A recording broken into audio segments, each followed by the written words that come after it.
Godmother Sholape, the return of what? The return of rubbish. How market? It shock you back. Gbogbo ẹ̀kọ́ kan máa blur lójú yín ni. Ṣẹ̀rẹ́ rí Queen Mother. Ẹ rérò. Ṣé wọ́n tún wá ra èrò ní United Kingdom? Ṣé wọ́n tún wá rèrò ní United Kingdom? You see, tọ́lọ́run bá ti gbé ẹ ga, Ọlọ́run ti gbé ẹ ga. Tọ́lọ́run bá ti gbà fún ẹ wò, Ọlọ́run ti gbà fún Ìyábọ̀. Kò séèyàn tó lè bá ṣẹ́ ẹ̀jẹ̀. Kò séèyàn tó lè bá ti ẹ̀jẹ̀. Ọlọ́run ọba ni kì í ṣèyàn. Ṣe rérò mẹ́yẹn. Gọ́dọ̀ta ní ọjọ́ wo ló ṣe anything tó yọrí sí rere rí? Mọ́mí Adébímpé, gọ́dọ̀ta yìnyẹn ṣe bẹ́yìn wà lára àwọn èèyàn tó tún bá ti ẹ̀jẹ̀. Ọjọ́ wo lọ̀rọ̀ ẹ̀ yọrí sí rere rí? Ẹ wo bó ṣe ń fi ṣẹ̀sìn. Mo dọ́dọ̀ Apostle Abundance, wọ́n ní over 800 comments. Ìpè náà ń gbéṣẹ́. Bọ́líbí sọ pé kí Ṣọlápé try kó pa rédíò yẹn pé ibẹ̀ ni wọ́n gbà wọlé sí Ṣọlápé lára. Wọ́n ní ibẹ̀ níbi ti bà wọlé sí Ṣọlápé lára pé rédíò yẹn ni pípò pa kó fúnra ẹ̀ nísìnyí. Gbogbo generational curse tó gbé sórí tó gbé kárí. Ta ló ránṣẹ́, ta ló bá tiẹ̀ jẹ́? Ta ló ránṣẹ́ kó máa explain? Who send you with explanation? Tó bá jẹ́ pé you are innocent ni you are not guilty, you will not be explaining bó ṣe ń explain káàkiri. Kò possible. O ní máa explain kiri. You go show workings, no be cho. Ṣọlápé, see your mates. See how they are showing workings. See your mates. Ṣé bẹ́ẹ̀ sọ pé Nàìjíríà tó bá jẹ́ pé Boko Haram ní tó bá jẹ́ pé fíìmù ń tà ní, ṣé wọ́n máa fi èèyàn, ṣé wọ́n máa sanwó fáwọn èèyàn kan lọ wò? UK tó wà kọ́ nìyẹn. Ṣé wọ́n sanwó fún anybody? Boko Haram. Ṣé wọ́n sanwó wo premiere lásán? Screen 1 sold out. Screen 2 sold out. Àwọn èèyàn tún ń bínú pé àwọn ò tètè fly wọlé. Wọ́n tún sọ pé okay, they will continue to show it in cinema. Ẹ wọlé ayé yín. Ẹ wọlé ayé yín ibi tẹ́ ti dènà, tẹ́ ti ń wọ́nà láti bà tèèyàn kan jẹ́. Ẹni yẹn dẹ̀ ń tayọ. Nǹkan tí ò fi dáa kéèyàn máa ṣe bí nìyẹn. Má bà tèèyàn jẹ́, má dẹ̀ jẹ́ kí wọ́n bà tiẹ̀ jẹ́. Bí Kùránì ṣe sọ ni. Má bà tèèyàn jẹ́, má sì jẹ́ kán bà tiẹ̀ jẹ́. Bọ̀ yín jókòó, ẹ sọra yín di kíní. Ẹ̀wọ́ náà tẹ́ fẹ́ mú Ìyábọ̀ wálẹ̀. Ẹ wo bọ́ọ̀lù ṣe. Ẹ tún rí bọ́ọ̀lù. Ọlọ. Èrò pọ̀ bí. The place choke. The security choke. Gbogbo TikTok náà. Queen Mother ti disturb timeline Nigeria throughout this year, return of Arinzoni. Ó ti disturb timeline yẹn. Gbogbo TikTok ni. Gbogbo wọn bẹ̀rẹ̀ sí ju content. It was crazy.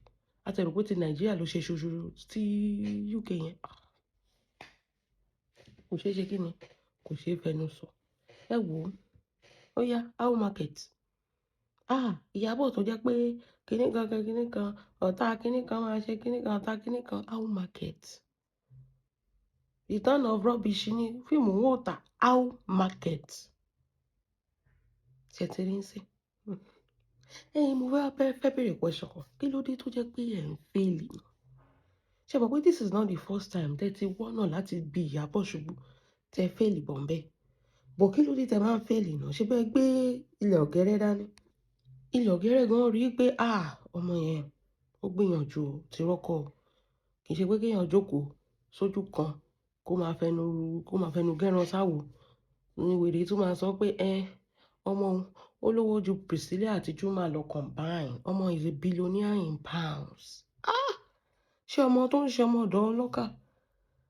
Àbá àwọn ọmọ yẹn ni ṣòro pé àwọn ọmọ yẹn ni ẹnu ló máa fi bá yé ọmọ yẹn. Ọmọ tó ń ṣe 9 to 5 ẹnu ló máa fi bá tiẹ̀ jẹ́. Ṣọlápé àwọn colleagues ẹ máa sọ pé ìyá yìí ń parọ́. Ọmọ òun ti dissociate ara ẹ̀ from you ni. Orí kó wálé, orí kó sọ pé kó wá kí òun. Ti dissociate ara ẹ̀ torí abatẹnijẹ́ ni bó ṣe máa parọ́ ni. Ṣé bí bíbá ìlàwà tó gbé láti wá tó ní billionaire ni ó lówó ju gbogbo ọkùnrin nínú Nollywood lọ. Láti onípàràgà.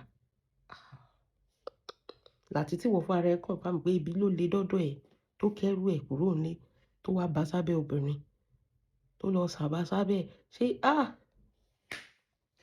oh my god oh my god wọlé ayé ẹ̀ bó ṣáà sọ fún ẹni time tó yẹ kó máa lò Ṣọlá pé láti fi máa focus on yourself on your career on your life pé ibi tó dẹ̀ dé yìí kí ni the next step ojókòó repetition that you be repeating for 6 years ogun tó dẹ̀ ń jà yìí kò ṣẹ́ látọdún 6 tó ti bẹ̀rẹ̀ ogun yìí ogun ìdílé ni o ogun wọlé sí ẹ lára lóòótọ́ ni o kì í ṣeré o tó máa sọ pé èèyàn tó ìwọ gọ́gọ́gọ́gọ́ ni wàá jagun kú ni bẹ́ẹ̀ ni ojú ogun ló máa kú sí kò sẹ́ni tó lọ tó bọ̀ ó máa kú ó máa bógun lọ ni tó ti ń ja ogun ẹnu for 6 freaking years tó wò dẹ̀ tí win náà ládùrú babaláwo ládùrú ètùtù tó gbé ládùrú kíní àṣejẹ tó jẹ ládùrú ìwo tó fi bánú kí ló tí ì ṣe o ti jẹ jíjẹ o ti bọ bíbọ o ti mu mímu at the end of the day ayé ẹ ló ń bàjẹ́ ìwọ ló ń bàjẹ́ sínú lójoojúmọ́ mo mọ̀ pé return of arrange yẹn wà tó ti ké Ọlọ́run wà tó ti ké pé o expect ilẹ̀ ọ̀gẹ́rẹ́ fail you of course o máa fail ẹ̀ ó ní mo sọ fún ẹ pé mo máa sọ fún ẹ pé nǹkan tó gbélé ẹ lọ́wọ́ fake ni àwọn tí ò ṣẹ́ orí olórí o lọ ń lo ilẹ̀ ọ̀gẹ́rẹ́ fọmọ kékeré ọmọ òkókó ó dẹ̀ fẹ́ kí ilẹ̀ ọ̀gẹ́rẹ́ kò ṣiṣẹ́ kò ní dáa fún babaláwo àbí láti ní ọ̀sán yìí tó gbérú iṣẹ́ burúkú yẹn lé ẹ lọ́wọ́ wọ́n ń lo ilẹ̀ ọ̀gẹ́rẹ́ fún orí aláìṣẹ̀ fọmọ ìkókó ṣọmọ yẹn ṣẹ̀ ni ọ̀tọ̀ lèèyàn tó ń bá yà ọ̀dọ́ ní gbogbo èèyàn tó sọ pé ó kú ṣé ilẹ̀ ọ̀gẹ́rẹ́ lè pa gbogbo èèyàn ní ayé torí tiẹ̀ ni kò possible kàkà bẹ́ẹ̀ ilẹ̀ ó máa mú ẹ lọ ni ó máa gbẹ̀jẹ̀ ẹ ni wọ́n explain gbogbo kíní yìí fún ẹ níbi tó lọ ni ẹ máa fẹ́ ṣoògùn ẹ máa face repercussion irú oògùn rádaràda wo nìyẹn níbi tó lọ yẹn ó yẹ kó explain fún ẹ pé nǹkan tó fẹ́ ṣe yìí o pros and cons ẹ lélẹ́yìí o gbọ́dọ̀ ṣe báyìí o gbọ́dọ̀ sá bólógùn ṣoṣo pé kò sá wọn kì í gbélé ọ̀gẹ́rẹ́ wá sórí social media gbogbo incantation tó yẹ kó kà sí kó tó pe nǹkan ó ní nǹkan tó yẹ kó kà sí ẹ má bèrè pé báwo mo ṣe mọ gbogbo kínní má dira ikú pa ẹ́ dànù ni ó máa sọ pé màá ṣèkà fún ẹ pàdé lọ ilẹ̀ ọ̀gẹ́rẹ́ orúkọ ó dẹ̀ mọ̀ pé fake name lẹ́ni yẹn ń lò lórí social media ilẹ̀ ọ̀gẹ́rẹ́ tó kàn ń sa ilẹ̀ ọ̀gẹ́rẹ́ for fun ni people use fake accounts to comment so you are calling ilẹ̀ ọ̀gẹ́rẹ́ on a fake account èèyàn tó wà ní abẹ́ kinní kan kí nǹkan báyìí kó ṣe ilẹ̀ ọ̀gẹ́rẹ́ kí ọ̀gẹ́rẹ́ ṣe nǹkan báyìí fún ọ̀fọ̀ tó yẹ kó o pè kó tó pe ilẹ̀ ọ̀gẹ́rẹ́ ńkọ́ wà á máa béèrè pé ṣé o ṣe àbí o ṣe ìyẹn kọ́ lọ fọ̀ ó yẹ kó wọ́kọ́ pe ọ̀fọ̀ kan ó ní àwọn àyájọ́ tó yẹ kó fún ẹ tó gbọ́dọ̀ pè ó kàn ní dédé jáde ó kàn lọ síbi tí ilẹ̀ ọ̀gẹ́rẹ́ ṣe kinní kan tó má ti lè gbá pàdì kan fún yín tó wá tẹ́pọ̀ sí tó fi candles ẹ máa rò pé ẹ ti ṣògùn náà ni ó jẹ́ má jẹun tán ẹ̀ tó bá ń tàn ó jẹ́ má tàn bẹ̀la Ṣọlá pé tó bá ń tàn ẹ̀ ó ti fowó tó yẹ kó o fi ṣàǹfààní kó o fi lálùbáríkà ó ti fi ṣògùn tán ó ti fẹnu tó yẹ kó o fi gbára ẹ̀ lẹ̀ kó o fi kérò mọ́ra as a business oriented person you need customer ọ̀rọ̀ ẹ̀ dàbẹ̀ ni pé èèyàn tó ń to oúnjẹ tó ń ṣọ̀bù ni ṣáwọn èèyàn máa ro oúnjẹ lọ́dọ̀ ẹ̀ kò possible ìwọ tó ń ta ilẹ̀ tó ń ṣépè ṣé àwọn èèyàn fẹ́ lọ sìnkú ọmọ wọn sínú orí ilẹ̀ yẹn ni tó fi ń ṣépè pé ọmọ kan máa kú ó mọ̀ pé àwọn kọ́sítọ́mà tó ń raṣọ yẹn máa forí kó lára ìpè tó ń ṣe ó wà nílé ajé ẹ̀ ò ń ṣépè Ṣọlá pé àwọn nǹkan kan wà tó jẹ́ pé you don't even understand you run into somebody's culture and you are doing as if ẹni pé bàbá ńlá bàbá ẹ̀ ló ní àwa táwa ní nǹkan kí ló fẹ́ ká ṣe àwa tó forí wa sọ ilẹ̀ ó fẹ́ lo ilẹ̀ ọ̀gẹ́rẹ́ fún àwa tá a ní ilẹ̀ ọ̀gẹ́rẹ́ wọn kì í fọmọ rẹ̀ bọ́ rẹ̀ Ṣọlá pé wọn lè fọmọ rẹ̀ bọ́ rẹ̀ kàkà bẹ́ẹ̀ gbogbo nǹkan tójú ẹ̀ rí lójú ẹ̀ máa rí náà lọ síbẹ̀ lọ gba refund wọ́n ní tó bá fi Ìyábọ̀ Òjó lé ayé ò ní dá ṣé ayé ẹ̀ dancing ni báwo ni Ìyábọ̀ ṣe máa sell out nílùú tí ò tún kí ń ṣe ìlú ẹ̀ tó tún ń sell out tí wọ́n dẹ̀ ń ṣorí burúkú. If by your own metrics, is that not even a wake-up call for you to know that somebody is scamming you somewhere? Somebody is scamming you, deliberately scamming you, torí pé ẹni yẹn ti mọ̀ pé kàkúnú ẹ̀, and you will give anything because you want to bring somebody down. But at the end of the day, ẹni yẹn mọ̀ pé gbogbo nǹkan tó fẹ́ ṣe orí ẹ̀ ló máa dà lé lórí, torí pé o ò gbé òtítọ́ dání. Kì í ṣe pé kéèyàn máa fẹ́, èèyàn tó bá gbé òtítọ́ dání, Ṣọlá, pé kò kí ń fẹnu sọ pé òun gbé òtítọ́ dání. Òtítọ́ yẹn fúnra rẹ̀ ló máa jà fẹ́nìyẹn. O ò tiẹ̀ ní sọ nǹkan kan. O ò ní ṣépè, o ò ní ẹni bínú. Kò sí nǹkan tó lè ṣe fún ẹ. Tó bá yẹ pé lóòótọ́ ni Ìyábọ̀ ṣe nǹkan tí ò dáa fún ẹ o, tó dẹ̀ mọ̀ pé o wà innocent o, tó mọ̀ pé ó ṣe nǹkan burúkú fún ẹ, wàá máa wò ni. Sórí ẹlẹ́dàá, ó jà ju anything lọ. Gbogbo ẹkún tó ń sun, gbogbo ọ̀fọ̀ tó ń pè, gbogbo nǹkan tó ń ṣe yìí kò lè dá nǹkan kan. It shows that you are not.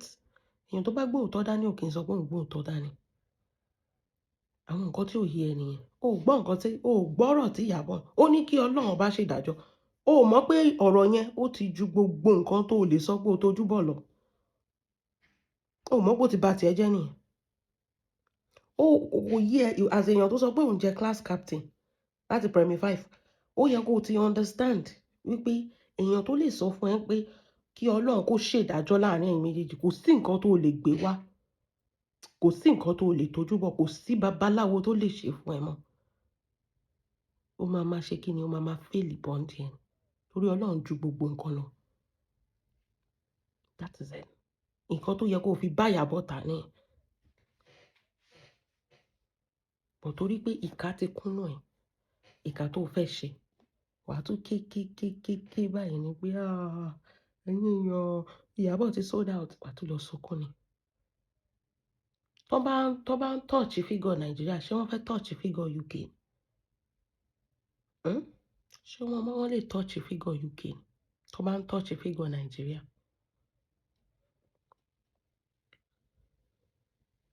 Think about it. Tó bá touch figure Nàìjíríà àbí gross kìíní return of earnings, ṣé wọ́n lè touch it UK? These are things you know. Wàá máa kí n sìn pé báwo làwọn èèyàn ṣe lọ síbẹ̀. Of course they will go there because ó ti fi jà fọ́lọ́run jà, ó ti fọwọ́ lẹ́rọ̀. Nǹkan tó ń pè lọ, you have not discovered God. To you, you feel like God did not exist. You feel like, I can fight this thing. No. That is why Ọlọ́run fi fọwọ́ lẹ́rọ̀, ó fi ń jẹ́ kí ìyà yẹn máa jẹ. Ó fi ń jẹ́ kí gbogbo ẹ̀ dàrú because you don't disobey God. Àwọn òbí kọ́kọ́ wà, wọ́n ní sometimes you will keep quiet, there sometimes you will talk. You talk when you're supposed to talk and you shut up if you don't have anything to say. Torí pé o fẹ́ bá Ìyábọ̀ jà, wá dúró orí tó o ti ṣẹ̀ sí. Wá dúró ìṣẹ̀dá tó o ti gbé ṣépè. Ó wá wọ́ndà pé kí ló dé tí ibi yẹn ò ṣẹlẹ̀ sí Queen Mother, kí ló dé tí kinní yẹn ò ṣẹlẹ̀, kó lè ṣẹlẹ̀ sí. Because ìwọ against the whole world ni. You are nothing. And gbogbo èèyàn tó ń ṣépè fún, wọ́n ti fi Ọlọ́run bá ṣáájú.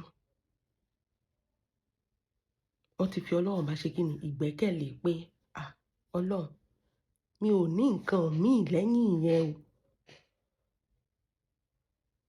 Má jẹ́ kójú tì mí. Ó ti tán. Ó máa dàbẹ́ ni pé o ṣògùn àwúre ni. Nǹkan tí Queen Mother ń lò fún ẹnìyẹn táyé ẹ̀bí ń bàjẹ́. Ìkan lọ́lọ́run ọba. Bẹ́ẹ̀ ni, ìkan lọ́lọ́run ọba. Kò sí nǹkan tó lè ṣe. Ọmọbìnrin yẹn máa jàre ẹni.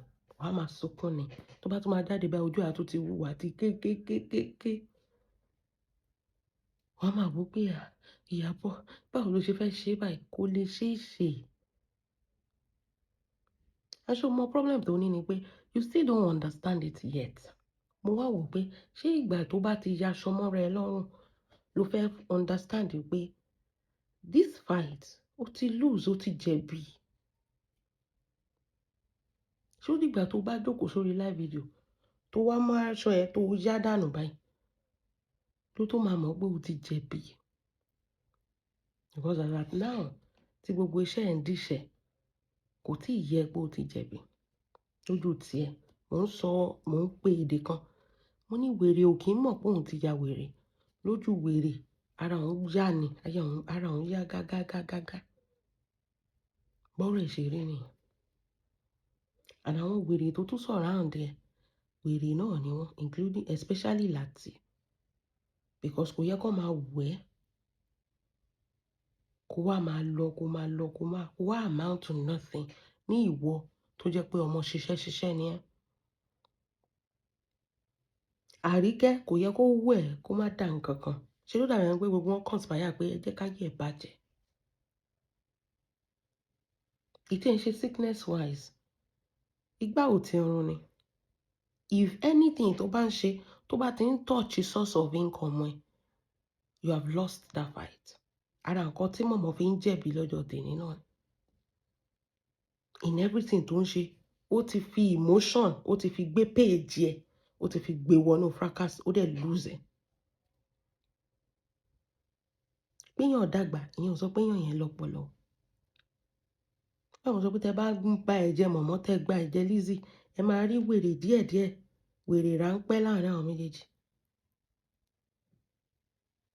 Because àwọn nìkan ní bíi pé ká sọ pé ilé ayé ò yé. Lizzy ń ṣe bíi drama queen, mọ̀mọ́ ń ṣe bíi drama queen. Àwọn nìkan ní òye ilé ayé pé wọ́n ní alágẹmọ tó ń rọra rìn, ikú pa. Tábà sọ pé aláǹgbá tó ń tan rẹ̀ mọ́lẹ̀, ìwọ gangan nìyẹn.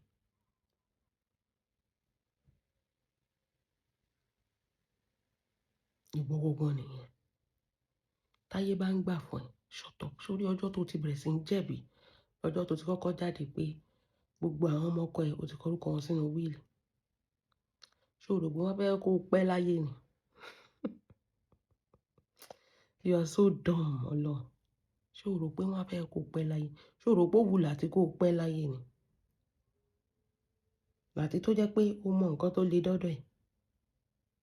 Ó dẹ̀ ń wù ẹ́, tó bá nífẹ̀ẹ́ kò ní wù ẹ́ kó máa ṣe rádaràda ẹsẹ̀.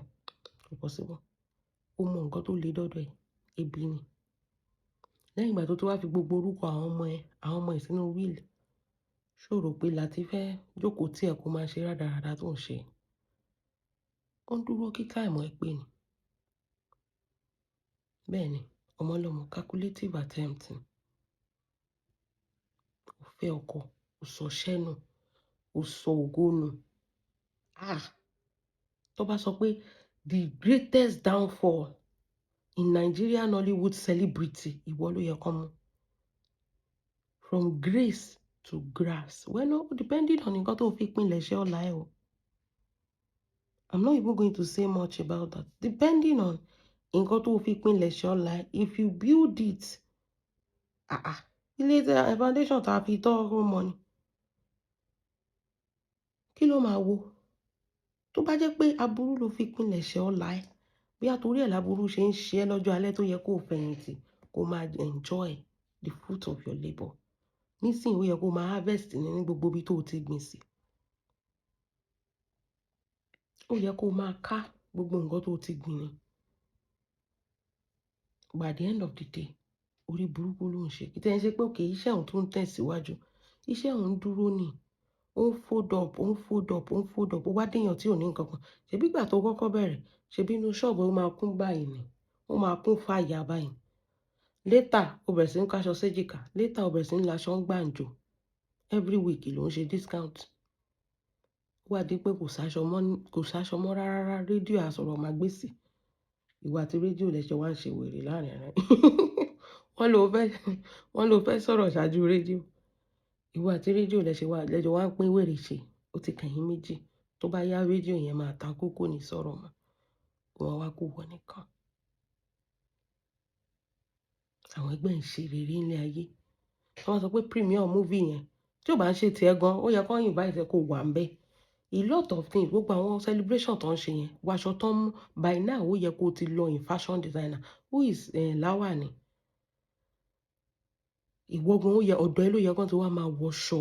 Gbogbo àwọn ìyàwó ọba, commissioner, àwọn kìíní celebrity yẹn kó sọ pé wọ́n dọ́dọ̀ ẹ̀. Gbogbo burial ground mall tó kọ́ yẹn, ó yẹ kí bẹ́ẹ̀ kó kún fàyà ni.